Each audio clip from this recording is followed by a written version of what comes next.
जय हिंद दोस्तों, रक्षित करना के चैनल में आपका स्वागत है। दोस्तों कैसे हैं आप? उम्मीद करता हूं कि आप अच्छे होंगे। दोस्तों आज के इस वीडियो में मैं आपको 3 महत्वपूर्ण जानकारियां दूंगा। जैसे कि दोस्तों आप पीछे बोर्ड पे देख रहे हैं, कौन सी 3 जानकारियां मैं आपको देने वाला हूं। सबसे पहले मैं आपको उसकी जानकारी दे देता हूं। सबसे पहली जानकारी मैं आपको दूंगा, एनसीजेसीएम ने दिए 3 अपडेट 8 सीपीसी पर आगे की प्लानिंग। जी हाँ दोस्तों, एनसीजेसीएम ने शिव गोपाल मिश्रा जी ने 3 अपडेट दिए हैं 8 सीपीसी पर। किस तरीके से वो आगे काम करेंगे, किस तरीके से भारत सरकार के साथ या फिर वेतन आयोग के साथ मीटिंग करेंगे। तो दोस्तों 3 अपडेट मैं आपको देने वाला हूं 8 सीपीसी पर आगे, जो एनसीजेसीएम ने दिए हैं। इसकी जानकारी आगे प्राप्त करेंगे। फिर एक और मैं आपको जानकारी दूंगा, पूर्व सैनिकों को मिलेगा डिसेबिलिटी पेंशन पर राउंडिंग ऑफ का लाभ। जी हाँ दोस्तों, कई पूर्व सैनिक हैं, जवान हैं, जो डिसेबल्ड हैं, जो घर आ गए हैं, लेकिन उनको राउंडिंग ऑफ डिसेबिलिटी पेंशन का फायदा नहीं मिल रहा। यानी डिसेबिलिटी पेंशन तो मिल रही है, लेकिन डिसेबिलिटी राउंड ऑफ नहीं हुई है। तो दोस्तों इसी पर कुछ जजमेंट हैं एएफटी के, कि जिन पूर्व सैनिकों को, जवानों को राउंडिंग ऑफ डिसेबिलिटी पेंशन का फायदा नहीं मिल रहा, तो उनको राउंडिंग ऑफ मिलेगी डिसेबिलिटी पेंशन पे। किस तरीके से मिलेगा, क्या है पूरा जजमेंट, आगे समझाऊंगा विस्तार से। फिर एक और मैं आपको जानकारी दूंगा, लास्ट इंफॉर्मेशन मैं आपको दूंगा, फिटमेंट फैक्टर निकालने का फॉर्मूला, नया सुझाव वेतन आयोग को। जी हाँ दोस्तों, वेतन आयोग को, पे कमीशन को एक नया सुझाव दिया है फिटमेंट फैक्टर निकालने का 8 सीपीसी पर, कि किस तरीके से वेतन आयोग फिटमेंट फैक्टर निकालेगा। तो दोस्तों क्या है फॉर्मूला, आगे समझाऊंगा विस्तार से। तो दोस्तों बस यही 3 जानकारियां जो मैं आपको देने वाला हूं, इसलिए वीडियो में आप शुरू से लेकर आखिरी तक बने रहेगा। जानकारियों में आगे बढ़ने से पहले एक छोटी सी अपील मैं आपसे करूंगा, और अपील है चैनल सब्सक्राइब की। देखने में आया है काफी पेंशनर्स हैं जो वीडियो तो देख रहे हैं, लेकिन अभी तक उन्हीं पेंशनर्स में से कुछ पेंशनर्स ने चैनल को सब्सक्राइब नहीं किया। ऐसे कितने पेंशनर्स हैं? 37%, जैसे कि आप साइड में देख रहे हैं। तो मैं आपसे अपील कर रहा हूं, जितने पेंशनर्स ने अभी तक चैनल को सब्सक्राइब नहीं किया, वो पेंशनर्स फटाफट सबसे पहले चैनल को सब्सक्राइब कर लीजिए, ताकि आपको अच्छी जानकारियां, नई जानकारियां, एडवांस जानकारियां आपको तुरंत मिल पाए, और आगे आने वाले वीडियो के नोटिफिकेशन भी आपको तुरंत मिल पाए। तो सबसे पहले आप चैनल को सब्सक्राइब कर लीजिए, उसके बाद वीडियो को देखना आप शुरू कर सकते हैं।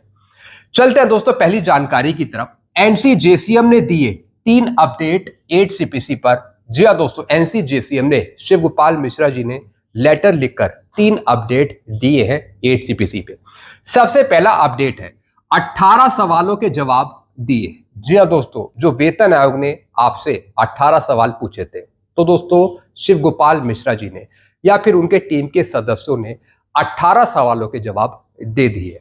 साथ ही साथ दोस्तों शिव गोपाल मिश्रा जी ने जो जवाब दिए हैं 18 सवालों के, वो जवाब भेजे गए हैं ड्राफ्टिंग कमेटी को। जी हाँ दोस्तों, जो एनसीजेसीएम की ड्राफ्टिंग कमेटी है, उनको जवाब भेजे जा चुके हैं, ताकि जो ड्राफ्टिंग कमेटी है वो एक बार जवाबों को पढ़ ले और फिर अपनी राय वो दे सके। फिर दोस्तों एक और अपडेट है, 8 सीपीसी के काम काज पर बात करने के लिए वेतन आयोग के साथ मीटिंग। जी हाँ दोस्तों, एनसीजेसीएम या फिर शिव गोपाल मिश्रा जी अब मीटिंग करेंगे, वो भी वेतन आयोग के साथ। जैसा आपको पता है, अभी 8 सीपीसी पर पूरी तरीके से काम कंप्लीट नहीं हुआ। अभी सरकार के द्वारा नियुक्तियां ही निकाली जा रही हैं, जैसे कि अधिकारियों की या फिर डायरेक्टर की, लेकिन पेंशन पे या फिर फिटमेंट फैक्टर पे कब काम शुरू होगा, इसका पता करने के लिए शिव गोपाल मिश्रा जी या फिर उनके टीम्स के मेंबर्स वेतन आयोग के साथ मीटिंग करेंगे। जी हाँ दोस्तों, अभी डेट सुनिश्चित नहीं हुई है, लेकिन आगे आने वाले टाइम में शिव गोपाल मिश्रा जी और उनके टीम के सदस्य वेतन आयोग के साथ मीटिंग करेंगे, काम काज पूछने के लिए कि कहां तक काम चल रहा है, कहां तक प्रोसेस हुआ 8 सीपीसी पर। आगे आने वाले दिनों में, जी हाँ दोस्तों, जो आगे दिन आएंगे उसमें दोस्तों एक मीटिंग देखने को मिल सकती है, वो भी भारत सरकार के साथ या फिर वेतन आयोग के साथ। साथ ही साथ दोस्तों जो वेतन आयोग के सचिव हैं, उनको भी लेटर लिखा जाएगा। जी हाँ दोस्तों, सबसे पहले लेटर भेज के सुनिश्चित किया जाएगा कि एनसीजेसीएम मीटिंग करेंगे या नहीं करेंगे। तो दोस्तों जब लेटर फाइनल हो जाएगा, जब लेटर भेजा जाएगा, तो उसमें ही वो डेट मेंशन करी जाएगी कब होने वाली है मीटिंग वेतन आयोग के साथ। फिर दोस्तों तीसरी अपडेट, फाइनल प्रस्ताव की तैयारी होगी। जी हाँ दोस्तों, जैसा आपको पता है अभी तक जेसीएम के द्वारा फाइनल प्रस्ताव 8 CPC का नहीं बना है। तो दोस्तों सबसे पहले एनसीजेसीएम फाइनल प्रस्ताव बनाएगा 8 CPC का, और दोस्तों ये प्रस्ताव बनाना होगा 25 मार्च 2026 तक। जी हाँ दोस्तों, 25 मार्च 2026 तक ये फाइनल ड्राफ्ट बनाना पड़ेगा। जितने भी संगठन है, जितने भी टीम्स के मेंबर्स हैं, वो अपने सुझाव भेजेंगे एनसीजेसीएम को, शिव गोपाल मिश्रा जी को, और दोस्तों जितने भी ड्राफ्ट हैं उनको देखा जाएगा, समझा जाएगा, फिर दोस्तों एक फाइनल ड्राफ्ट तैयार किया जाएगा। तो दोस्तों इसी महीने मार्च में एक फाइनल ड्राफ्ट तैयार किया जाना है एनसीजेसीएम के माध्यम से, शिव गोपाल मिश्रा जी के माध्यम से, और दोस्तों वो फाइनल ड्राफ्ट फिर भेजा जाएगा डायरेक्ट वेतन आयोग की अध्यक्ष को, चेयरपर्सन को, जो रंजना प्रकाश देसाई जी है। तो दोस्तों एक तो ये अपडेट थी जो मैंने आपको दे दी, ये 3 अपडेट थी जो मैंने आपको दी है 8 CPC पर। बाकी आप अपने सुझाव कमेंट कर सकते हैं इस बारे में। चलते हैं दोस्तों अगली जानकारी की तरफ। पूर्व सैनिकों को मिलेगा डिसेबिलिटी पेंशन पर राउंडिंग ऑफ का लाभ। जी हाँ दोस्तों, कई पूर्व सैनिक है, जवान है जो रिटायर हुए हैं 1996 से 2009 के बीच। जी हाँ दोस्तों, कई ऐसे पूर्व सैनिक हैं जिनको डिसेबिलिटी पेंशन तो मिल रही है, लेकिन वो राउंडिंग ऑफ नहीं हुई डिसेबिलिटी। अब दोस्तों इसके कुछ रूल्स हैं जो मैं आपको समझाऊंगा। अगर आपकी डिसेबिलिटी 20% से लेके 50% के बीच में है, तो दोस्तों आपकी डिसेबिलिटी काउंट होगी, राउंडिंग ऑफ होगी 50%, यानी 50% आपको डिसेबिलिटी पेंशन मिलेगी आपकी बेसिक पेंशन पे। फिर दोस्तों जिनकी डिसेबिलिटी 50% से लेके 75% के बीच में है, तो दोस्तों आपकी डिसेबिलिटी काउंट होगी 75%। तो कई ऐसे पूर्व सैनिक हैं जिनको 75% डिसेबिलिटी पेंशन नहीं मिल रही। कब मिल रही है? ऐसे कुछ और पूर्व सैनिक हैं जिनकी डिसेबिलिटी 20% से ज्यादा है और 50% के बीच में है, तो दोस्तों उनको 50% डिसेबिलिटी नहीं मिल रही। ऐसे दोस्तों जिनकी डिसेबिलिटी 75% से लेके 100% के बीच में है, या फिर 100% भी है, तो दोस्तों टोटल उनकी डिसेबिलिटी काउंट होगी 100%, यानी राउंड ऑफ हो जाएगी। तो दोस्तों कई पूर्व सैनिकों को राउंडिंग ऑफ करके डिसेबिलिटी पेंशन नहीं मिल रही।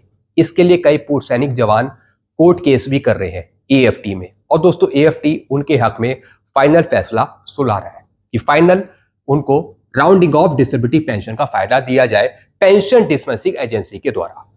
कई दोस्तों मामले देखने में आए हैं कि जिनका बैंक से स्पर्श पर माइग्रेशन हो गया था, तो दोस्तों स्पर्श के पास डिसेबिलिटी पेंशन का पीपीओ नहीं पहुंचा, जिसकी वजह से सर्विस पेंशन तो शुरू कर दी लेकिन डिसेबिलिटी पेंशन शुरू नहीं हो पाई।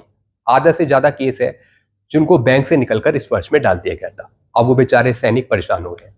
तो दोस्तों अगर किसी का राउंडिंग ऑफ डिसेबिलिटी पेंशन का कोई केस है, जिनकी डिसेबिलिटी राउंडिंग ऑफ नहीं हुई, तो आप हमसे कांटेक्ट कर सकते हैं, तो आपको पूरा फायदा दिया जा सकेगा राउंडिंग ऑफ डिसेबिलिटी का। जिनकी डिसेबिलिटी 20 से 50% के बीच में है, 50 से 75% के बीच में है, या फिर 75% से 100% के बीच में। और दोस्तों ये ज्यादातर केस हैं जो 1996 से 2009 के बीच में आए हैं। अब दोस्तों इसमें फायदा आपको कैसे मिलेगा, एरियर कब से मिलेगा? राउंडिंग ऑफ डिसेबिलिटी पेंशन का एरियर आपको मिलेगा रिटायरमेंट के बाद से। जी हाँ दोस्तों, जो पेंशन डिस्पेंसिंग एजेंसी है वो लिख देती है कि 3 साल पहले का ही एरियर मिलेगा, लेकिन ऐसा नहीं है। एएफटी के कई जजमेंट है जिसमें लिखा हुआ है कि डिसेबिलिटी पेंशन का जो आपका एरियर बनता है वो बनेगा रिटायरमेंट के बाद का, यानी जब आप रिटायर हुए हो उसके बाद का पूरा एरियर आपको दिया जाएगा डिसेबिलिटी पेंशन का। तो जरा एक बार आप ये सुनिश्चित कर लीजिए कि आपको एरियर कब से कब तक का दिया गया है डिसेबिलिटी का। तो दोस्तों अगर इससे जुड़ा कोई केस है तो आप हमसे कांटेक्ट कर सकते हैं, तो आपको हम फिर पूरा फायदा दिलवा सकते हैं। चलते हैं दोस्तों लास्ट इंफॉर्मेशन की तरफ, फिटमेंट फैक्टर निकालने का फॉर्मूला। जी हाँ दोस्तों, फिटमेंट फैक्टर निकालने का क्या फॉर्मूला है, और दोस्तों वेतन आयोग को भी फिटमेंट फैक्टर निकालने का सुझाव बताया। हालांकि वेतन आयोग को पता होगा, लेकिन फिर भी बताया है कि इस तरीके से आप फिटमेंट फैक्टर निकालें। अब दोस्तों नया सुझाव वेतन आयोग को दिया है, जैसे कि दोस्तों आप साइड में देख रहे हैं। 1/1/2026 को आपका डीएडीआर है 60%। जी हाँ दोस्तों, कुछ टाइम बाद 60% अप्रूव भी हो जाएगा। पुराने फॉर्मूले के अनुसार जो 7 CPC में फॉर्मूला यूज हुआ था फिटमेंट फैक्टर का, अगर वही फॉर्मूला निकाला जाता है तो दोस्तों तब आपका किस तरीके से फिटमेंट फैक्टर कैलकुलेट होगा। अब दोस्तों यहां पे देखिए, 1/1/2026 को आपका डीएडीआर है 60% और फॉर्मूला है बेसिक प्लस DA। बेसिक को यहां पे माना है 1 प्लस 0.60, टोटल करेंगे तो ये आ जाएगा 1.60। यानी जो DADR था उसको बेसिक में मर्ज कर दिया। चाहे तो इसे आप 100 भी ले सकते हैं, 100 और डिवाइडेड बाई 100, यानी 100 प्लस 60 ये हो जाएगा 160 और डिवाइडेड बाई 100, तो ये आएगा 1.60। फिर दोस्तों फिर गवर्नमेंट का परसेंटेज यहां पे जोड़ा जाएगा। गवर्नमेंट कितना आपकी पे पेंशन बढ़ाती है। मान लिया यहां पे अगर 20% बढ़ाई है, शायद इसकी जानकारी मैंने आपको पहले भी दी है। मान लेते हैं कि 20% गवर्नमेंट इंक्रीज करती है आपकी पे पेंशन, तो 1.60 का 20% कितना आएगा 0.32। तो दोस्तों फॉर्मूला कैसे बनेगा, 1 प्लस 0.32 प्लस 0.60, तीनों का टोटल करेंगे तो 1.92 फिटमेंट फैक्टर बनेगा, वो भी 8 CPC का। अब पेंशन कैसे निकलेगी, एक एग्जांपल देके समझाता हूं। अगर एक सिपाही की बेसिक है 20,463, अगर आप इसे मल्टीप्लाई कर देंगे 1.92 से, तो 8 CPC की नई पेंशन हो जाएगी एक सिपाही की 39,289। तो दोस्तों इस तरीके का फॉर्मूले का सुझाव दिया है वेतन आयोग को। हालांकि दोस्तों ये फॉर्मूला कोई नया फॉर्मूला नहीं है, लेकिन फिर भी बताया जा रहा है कि इस फॉर्मूले के अनुसार इस तरीके का फिटमेंट फैक्टर निकल सकता है। हालांकि डिमांड करी जा रही है कि 3 से ज्यादा का ऊपर फिटमेंट फैक्टर दिया जाए। संगठनों की डिमांड है कि 3 से ज्यादा दिया जाए फिटमेंट फैक्टर। वो देखने वाली बात होगी कि वेतन आयोग 3 से ज्यादा देता या नहीं देता। लेकिन DADR के हिसाब से 60% DADR के हिसाब से आपका फिटमेंट फैक्टर 1.92 यहां पे बनता है, 1.92। और इसकी जानकारी मैंने आपको पहले भी दी है, अगर आपको याद हो। तो दोस्तों ये जानकारी थी कि किस तरीके से DADR के रेट के हिसाब से आपका फिटमेंट फैक्टर यहाँ पे 1.92 बनता है। बाकी आपके कोई सवाल हो, जवाब हो, सुझाव हो तो आप नीचे कमेंट कर सकते हैं। तो दोस्तों ये कुछ जानकारियां थी जो मैंने आपको दी है। ऐसी जानकारियां आपको आगे भी मिलती रहेंगी। तो और जानकारियां पाने के लिए आप चैनल से जुड़ सकते हैं, चैनल को सब्सक्राइब कर सकते हैं और वीडियो को शेयर करना मत भूलिएगा। चैनल का नाम है Rakshit Khanna. Thank you so much.